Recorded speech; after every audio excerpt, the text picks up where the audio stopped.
So I can't really tell you why, but there's some kind of urban legend going around right now on Facebook that I don't drive my car because, well, I don't have it. So, here.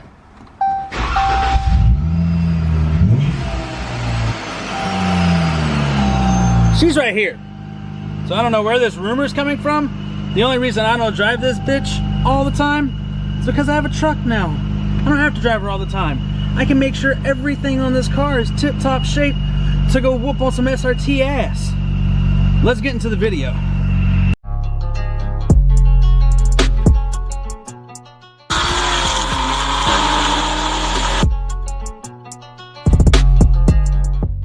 The craziest shit. Fuck, she runs too. Fucking crazy. Who would have guessed? So for all of you that have this mythical fucking dream that my car doesn't exist anymore, hide your scat packs, hide your Hellcats, because we still here. Anyway, we got a deeper video coming up today. This is gonna be car content, but it's gonna be a little bit deeper than the usual shenanigans. Eric's not gonna be in this one, and this is gonna be one of those videos for you guys to kind of get to know me and my thought processes in life. And we're gonna talk about my buddy Dave. Let's get into it.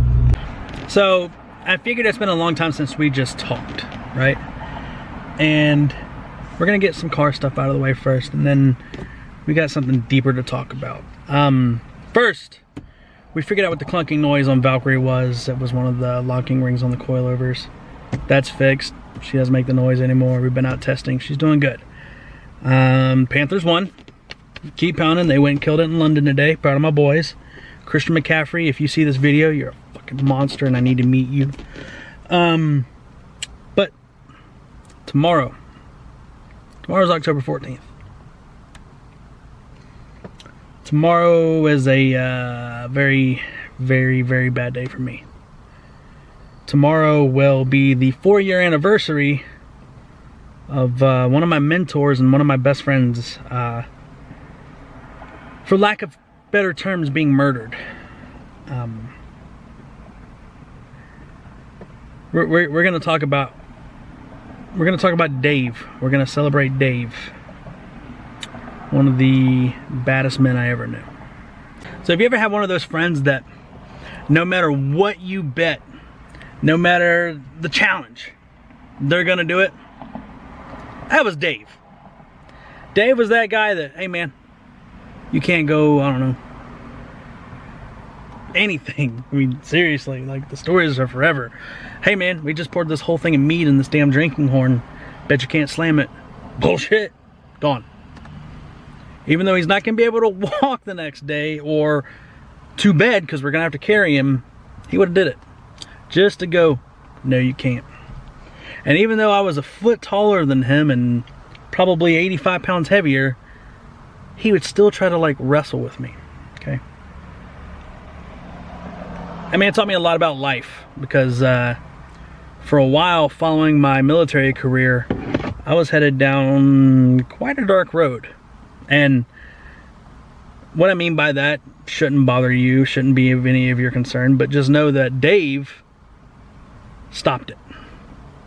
Dave kind of brought my my hindsight back to 2020. He kind of made me look at life a little bit differently and realize I was fucking up. And I met Dave while we were both still in the Marines, and he was a gunnery sergeant. Motherfucker's crazy. Got over 20 years in, and I was lucky enough and privileged enough to be able to go to his retirement ceremony. And just remember, the retirement ceremony was on Camp Horno in Pendleton. We literally, like, the whole room is just full of, like, you got senior Marines and officers all the way down, right? Just tearing him a new one. We're just cracking jokes and just fucking with him, but that's how Marines are. We show our friendship by roasting each other, by poking fun, by being brothers. And I miss that camaraderie. Okay. So he got out, and this hardened grunt, he wanted to be a chef. And I remember the day he told me that, me kind of going, what? Like, want to be a chef?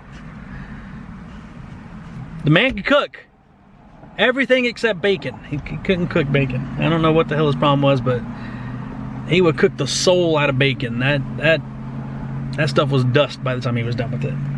But everything else, delicious. And he and his family, they moved out to pretty much the middle of nowhere out in Riverside County. And when he wasn't in school learning to be the next Gordon Ramsay, we would all go over there, and he had a bar in the backyard, and it was out in the middle of nowhere, so we didn't have to worry about how loud we were. We'd go back there and we'd drink, and we would bullshit, and we would swap stories and reminisce and fuck with each other and jump in the pool. And some of the happiest moments of my entire life. One of the coolest moments that I remember from Dave is I had just graduated from a school I was attending, and I just dropped a bunch of weight, and I had just set a weightlifting record and did this and did that and blah blah blah blah blah. And he pulled me aside, and keep in mind, this is a guy who knew me when I was doing some extremely stupid shit in my life, and he goes, "I'm proud of you." I'll never forget that moment. Every now and then you just need to hear it, and Dave had perfect timing. Still, every now and then, whenever I can, reach out to whoever I can who knows Dave, and we shoot the shit about him. But October 14th, 2015, I got a phone call from a mutual friend of ours, and he told me to sit down, and he tells me that Dave, there's word going around that Dave was just killed. And at first it was like, it was a serious shock to the system, I'm not gonna lie. But it was one of those, like, he's one of the hardest men I ever knew. I was like, yeah, get the fuck out of here. There's no fucking way. We're talking about Dave. Dave's a monster. Nobody's gonna fuck with him. I got a second phone call that confirmed it.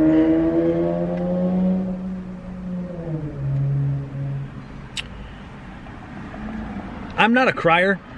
I'm really not one to show emotion. I mean, for God's sakes, my motto is stay savage. But I cried that day. A lot.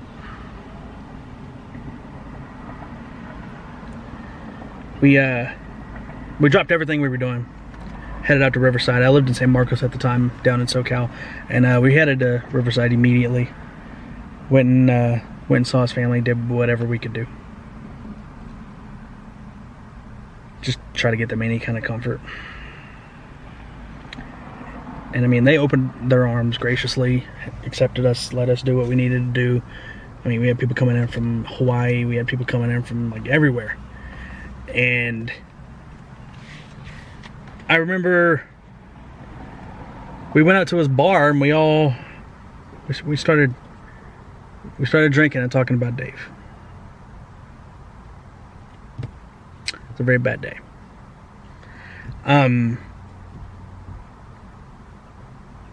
Wow. His funeral. Still, didn't believe it. Dave was such a prankster, and he would mess with you so much that you would literally think like, okay, he's laying in the coffin. I'm ready for him to raise up. Ha! Got you fuckers.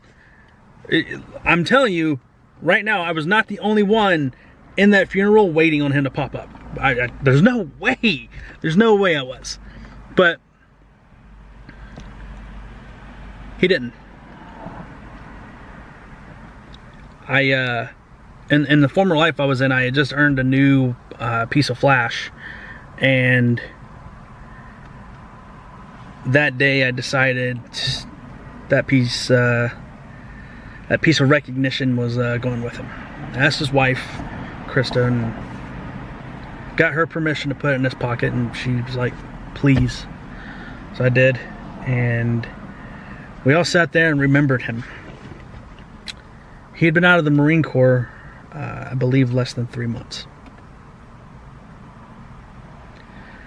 One of the memories of that day that, like, still, like, for lack of a better term, kind of haunts me, is the usher was done talking and the pastor went up and spoke, and they'd already had the 21 gun salute.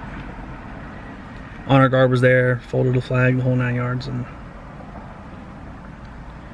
remember, the usher was standing up front and he goes, "Would anybody like to speak?" And I remember it kind of being humiliated because nobody stood up. So I stood up. And the story that I just shared with you guys about him saying that he was proud of me, I shared with everybody in that room. It was hard. It was damn hard.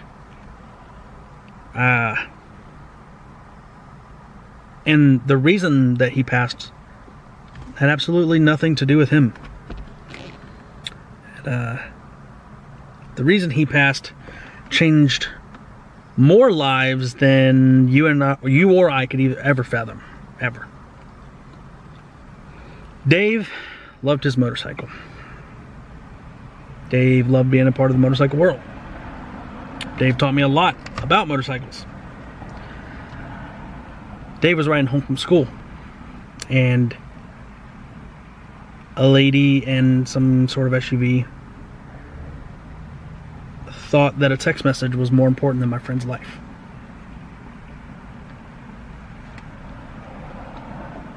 She was texting, and due to her negligence, she went across the center line and slammed head on into one of my best friends. Killed him instantly.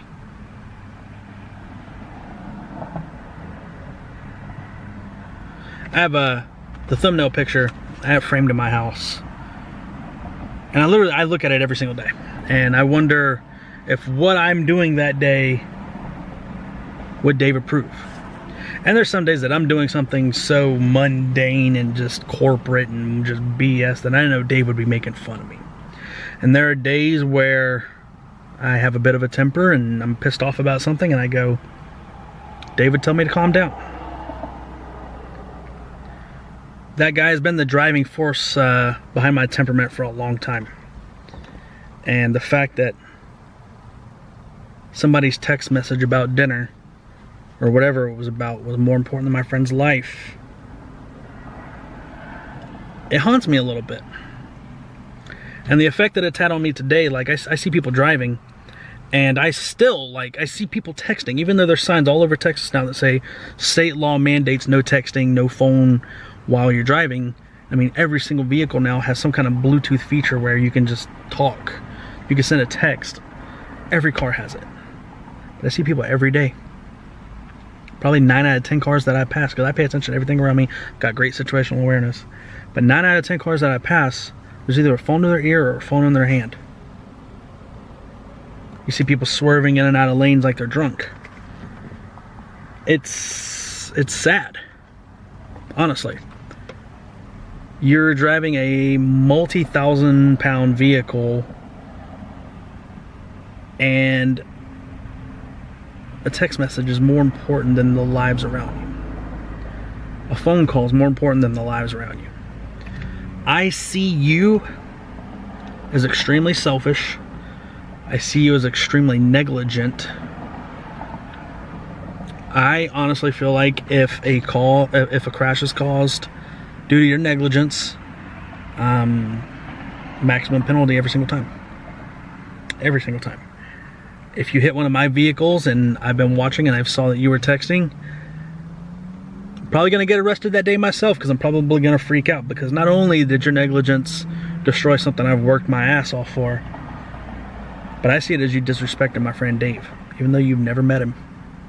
You never had the privilege of knowing a man that hard.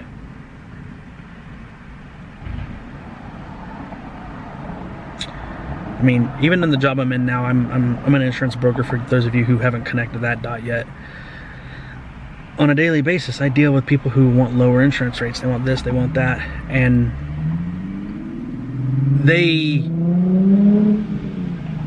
Nissan, instead of going, hey, I messed up, they lie to me on a daily basis and like, oh no, I don't have any accidents. Congratulations, you have 42. And when these cell phone tickets start coming out, that's going to weigh against you heavily. A lot of people don't realize that.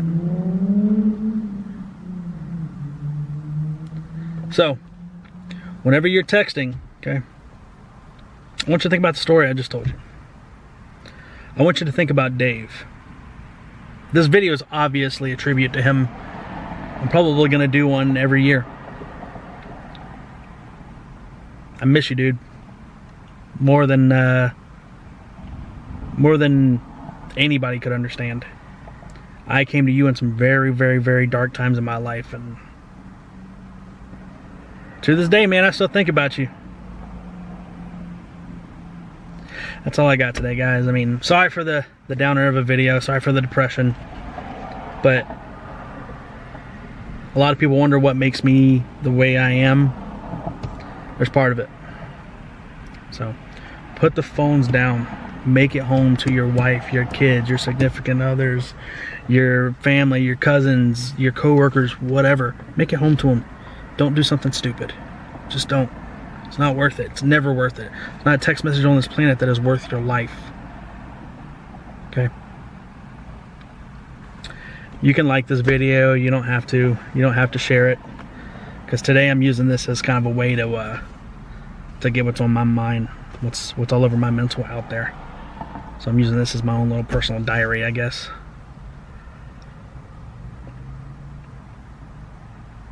You guys be safe. Have a great week. Watch out for people being stupid, and stay savage.